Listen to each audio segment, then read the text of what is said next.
I think it was in August that before school started, one morning I was laying awake about 3 o'clock in the morning. I sleep pretty well, let me tell you. Ask my wife, he sleeps. I can sleep, let me tell you.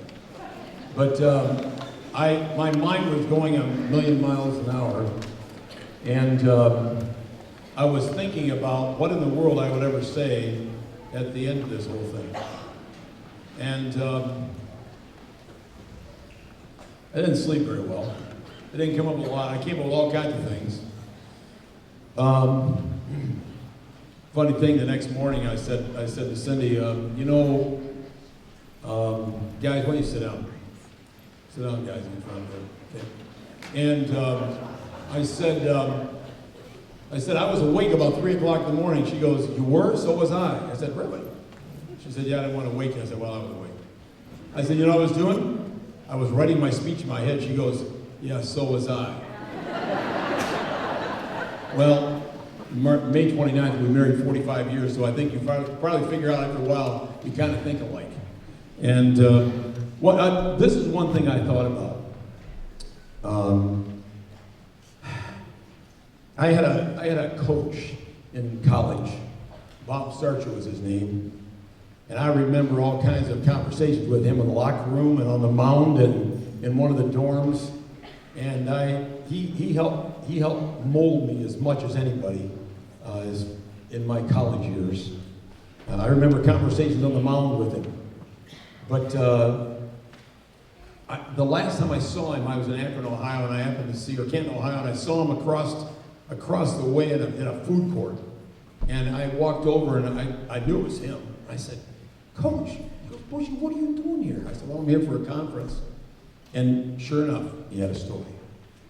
And he told me a story about a young man who was on his team, and he said, I can't scholarship. He said, Coach, I just want to make a contribution. I won't tell you the whole story, but the cool thing about it, in order to get to win the conference, he had to use this kid batting.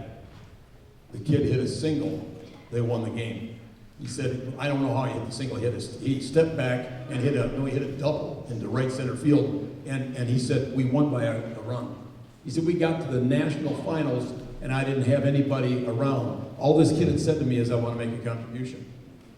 And he said, the kid's sitting on the bench, and I need a left fielder because I was out of people.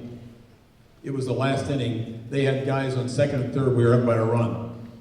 It was the last inning, the bottom of and there were 2 outs. There's a ball hit the left field. This kid's in left field. He said he made a diving catch, and we won the national championship that year. He said, all I want to do is make a contribution. I said, well, Coach, do you use that? He goes, you think? And I thought to myself, when I came to Howell, I just kind of wanted to make a contribution, because I knew that when I was in high school, it was okay. But I want kids to leave high school with something they can say I was part of something.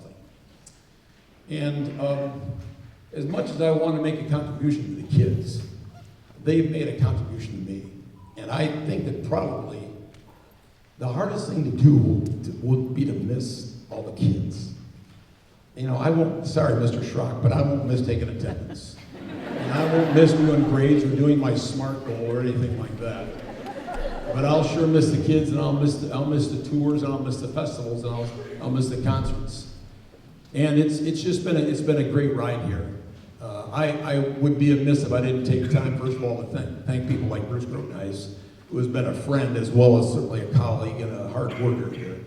And to say thank you, Bruce, for helping us do the things we do here. There are colleagues around. Please thank Bruce.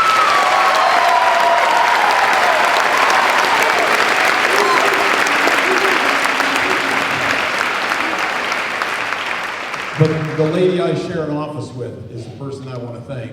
Diane has made us better than I ever thought we could be. And she is such an amazing woman, an amazing musician, and she has a work ethic that I would challenge any of you to try to match. She works tireless hours, and she works for the kids. It isn't about her. She's always looking for something to do. She's always looking for things to make us better. And Mrs. Ives has been an amazing partner here at Howell High School with me. I think that it's not just been a one-person job, I want to tell you right now. She has been an incredible support, and I want to personally thank you, guys.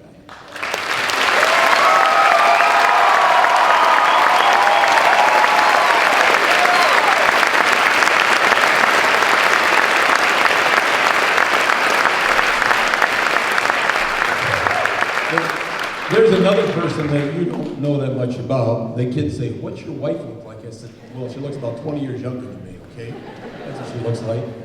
But she has allowed me to kind of build a dream here. And so, Cindy, thank you, honey. When I come home at night, it's really late. Sometimes she's asleep. And we don't always, some days we don't get to talk. But the next few years I'll probably drive her crazy, so now it's my time to get even. But you know, I've had a great family. I'll probably talk more about that on Sunday, because we have a great celebration coming in Sunday. And it's been wonderful. I want to thank you, Howell, for giving us a place, for giving me a place to work with your kids. And I love your kids. And I just want to thank you for loaning them to me for a while. And it's been an amazing thing. And it's going to be tough to turn it over. But I was told something when I first started teaching. They said the cool thing about high school kids is all you have to do is point them in the right direction and then get out of the way. And that scared me. I didn't think I could. I thought, I don't know if I can do that. Oh yeah, you can do that, Rod. I remember a friend telling me. Another person said, "You know what? You lack in ability, you make up for it with enthusiasm." And okay, thanks. That's when I had to do musicals. I didn't know jack about doing musicals, so I didn't know. But I talked to you about student leadership. There are leaders in all these choirs, and that's the thing I'm going to miss, is watching these kids grow up and grow into those leadership positions. But it's been an amazing ride, and now it's time to kind of not only step aside and let it lead. Now it's time to step out of the way and let somebody else step into this position. But thank you so much for this opportunity, and I appreciate you and love you very much.